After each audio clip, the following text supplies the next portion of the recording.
Olá, sejam todos muito bem-vindos. Eu sou Estevão Herculano, esse é o podcast da Igreja Presbiteriana de Jundiaí e no episódio de hoje nós conversaremos sobre a justiça de Deus. Roda a vinheta.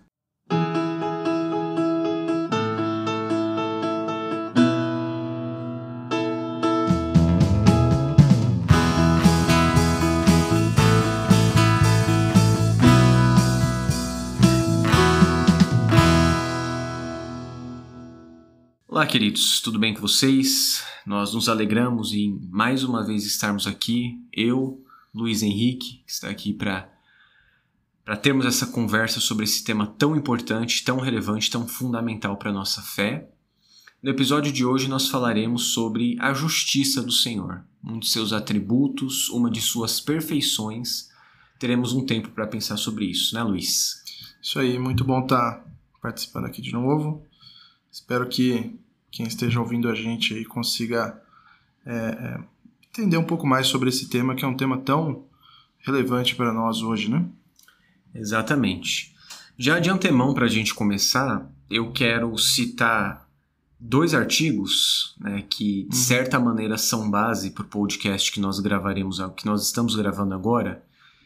Os dois do reverendo Hermes Steinmeier, um dos meus mestres, na verdade um dos grandes mestres ali do seminário onde eu estudei. O primeiro artigo se chama O Senhor é Justo Juiz. Está lá na página, no blog Voltemos ao Evangelho. E o segundo artigo é O Senhor e Pastor ama os que praticam justiça, também do reverendo Hermes Steinmeier. Recomendo que você leia esses artigos, são muito bons e vão auxiliar muito a sua visão sobre justiça. Mas vamos lá, Luiz. Existe um texto bíblico que quando eu me converti, o tempo foi passando, eu fui compreendendo um pouco melhor a fé. É um texto que me chocou. Certo. Provérbios 17:15. O Senhor detesta quem justifica o ímpio e quem condena o justo. Ele detesta tanto um quanto o outro. E eu me lembro, Luiz, que eu já tinha começado a estudar um pouco de teologia e me deparado com a doutrina da justificação pela fé. E esse é um dos versículos que eu li, e eu não me lembro mesmo se eu estava lendo em algum livro ou só estava lendo o livro de Provérbios. Então, eu havia descoberto que Deus nos justificou pela fé, pelos méritos de Cristo, Sim. Não por nada que nós praticamos. Nós éramos ímpios e Ele nos justificou. E aí, leio esse texto que fala que o Senhor detesta quem justifica o ímpio e Ele também detesta quem condena o justo. Ambos são abomináveis para Ele. Certo. E me lembro que no começo da minha fé cristã foi algo que foi bastante difícil, de certa maneira, compreender. Graças a Deus compreendi, né? Mas eu acho que isso é uma coisa difícil para muitas pessoas entenderem, né? Como um Deus é tão justo, conforme a Bíblia diz, e ao mesmo tempo justificador.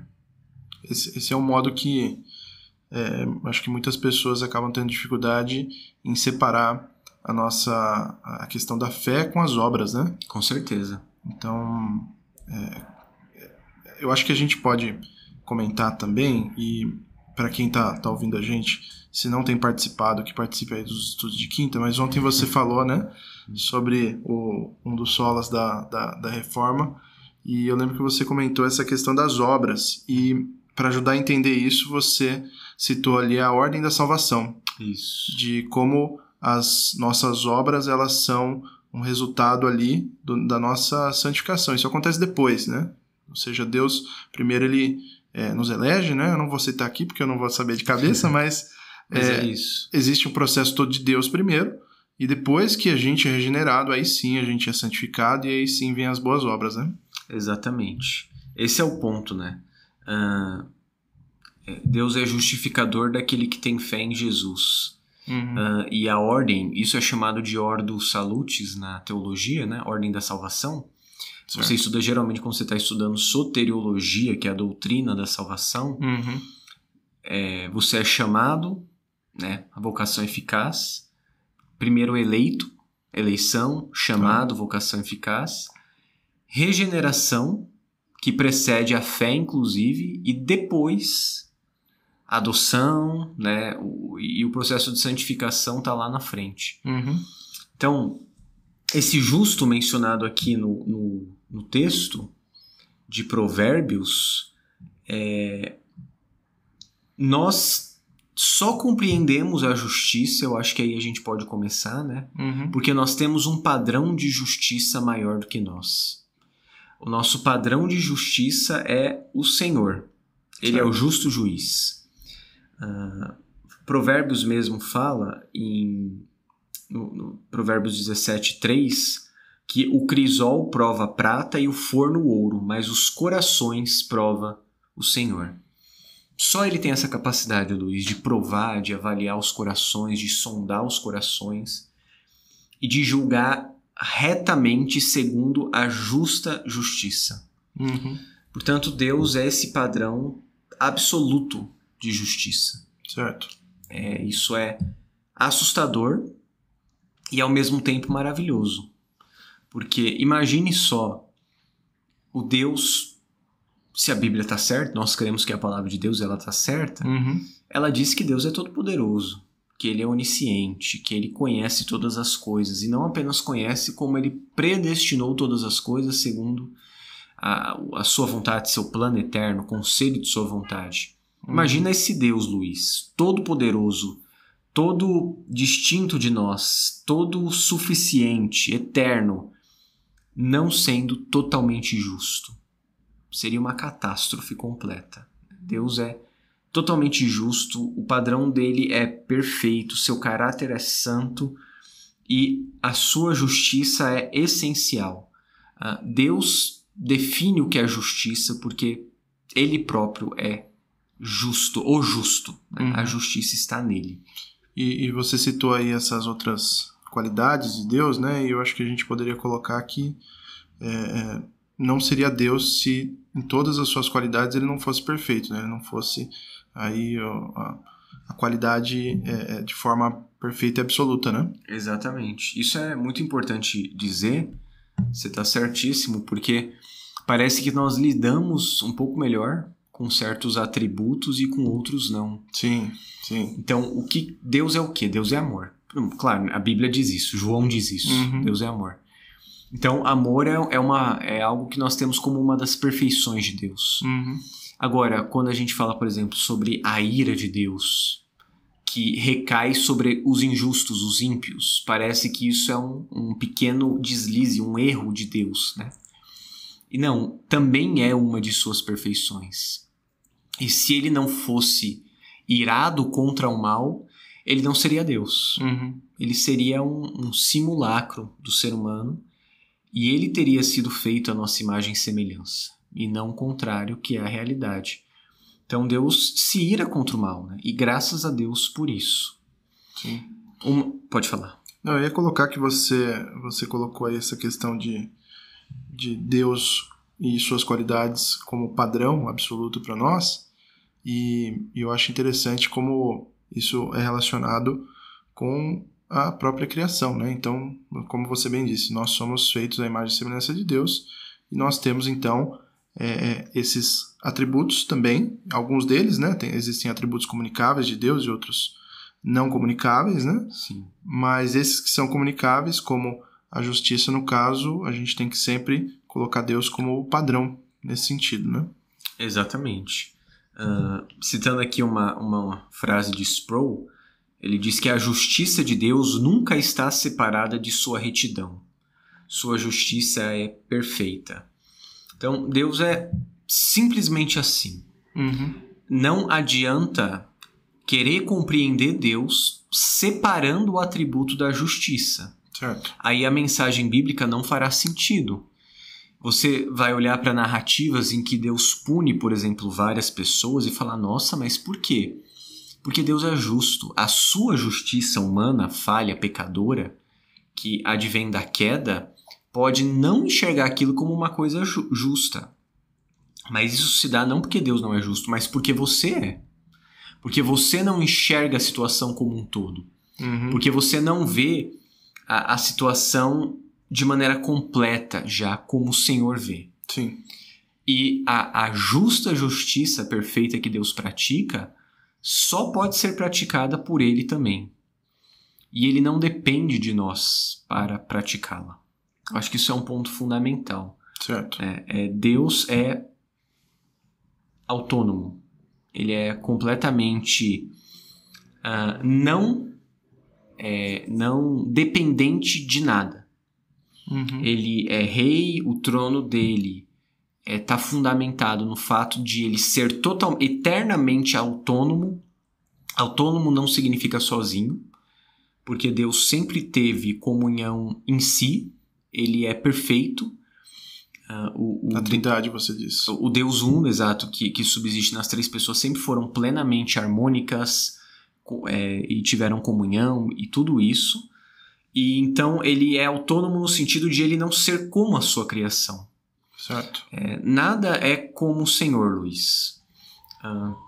Antigamente era muito comum usar um termo, quando você pega as sistemáticas mais antigas, dizendo que Deus é impassível, ou seja, Deus não sente.